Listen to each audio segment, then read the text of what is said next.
Have you ever felt like there's a story hiding just beyond your reach? One that promises to unravel the deepest mysteries of the world, but in return, demands something from you. A piece of your soul, perhaps, or a memory you can't quite place. What if there was a place where these stories were kept? Stories so enchanting yet so dark that they could change your life forever. In a kingdom where magic whispers on the wind, there is such a place, the Forest of Shadows. A realm where forgotten fairy tales lie in wait, waiting for someone curious enough to uncover them. But at what cost? Lyla, a spirited young girl with a boundless curiosity, always found herself drawn to the edge of mystery. She had grown up listening to her grandmother's captivating tales. Stories of love, of adventure, of magical creatures. And though the tales were beautiful, they never quite quenched her thirst for more. There was one story, however, that was never spoken aloud in their house. A story that, for some unknown reason, had been silenced by time itself. The tale of the Wisp-Maidens, shadowy creatures that could weave your deepest desires into reality, but at a steep price. One stormy night, while rummaging through her grandmother's forgotten scrolls, Lyla discovered the lost parchment. Faded and cracked with age, the words on the paper seemed to call to her.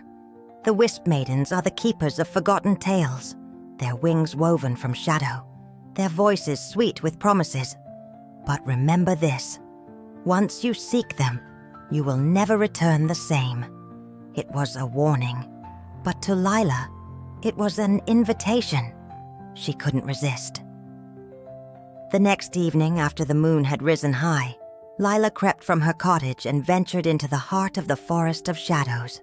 Her breath was thick with anticipation, her every step tentative as the woods closed in around her. The air grew dense, almost as if the forest itself was holding its breath. Every crack of a branch beneath her feet felt like a loud echo in the silence of the night. And then she heard it, a soft, ethereal hum that seemed to float just beyond the edge of her hearing. It was the song of the Wisp-Maidens, the very melody that had haunted her dreams. She followed it, drawn deeper into the forest, where the trees grew taller and their branches twisted into unnatural shapes.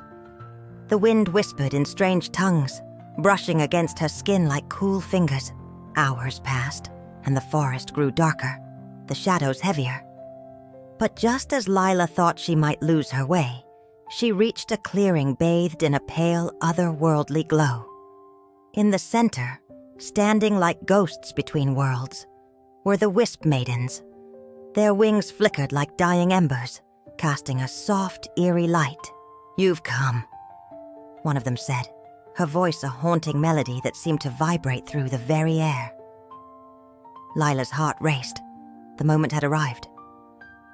"I seek knowledge," Lyla said, though her voice trembled. "I want to hear the stories, the ones no one remembers." The Wisp-Maidens shared a glance, their eyes gleaming with a mixture of sadness and amusement. "You seek the lost stories, then," one said, her voice low and filled with unspoken weight. "But every story comes with a price. What will you give us in exchange?" Lyla hesitated, the weight of their gaze pressing on her.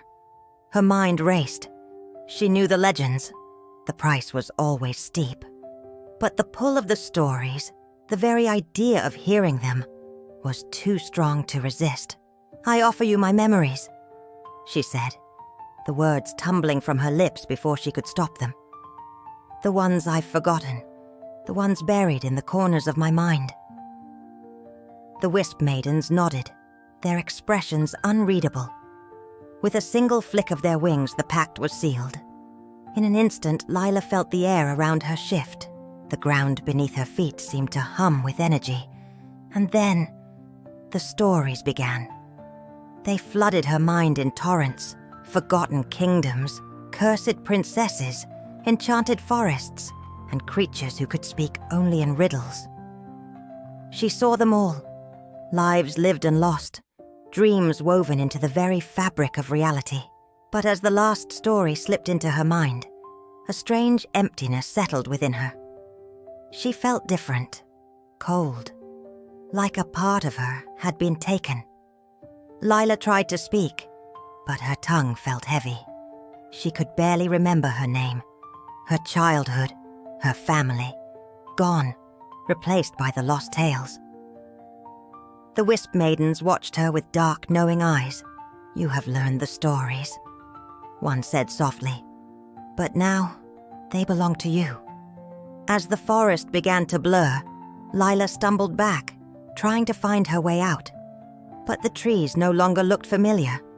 The path that once led her home now twisted and shifted, as though the forest itself was alive, and it knew she could never leave the same. When she finally emerged from the forest's edge, the world felt wrong. The sky was no longer blue, but a dull, unfeeling grey. The once familiar world of Eldrenor had changed, and so had she. The stories lived in her now, and she could hear them whispering in her mind, always there, always waiting. The Wisp-Maidens' bargain had been struck. Lyla wasn't just the keeper of lost stories. She had become a part of them, a guardian of the forgotten, wandering the edges of reality, forever trapped between the light and the shadows.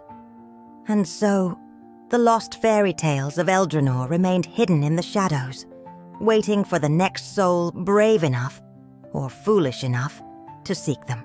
For as the wind carried their eerie melody through the air, Lyla knew this: the Wisp-Maidens would always be waiting, and the next story might just be hers.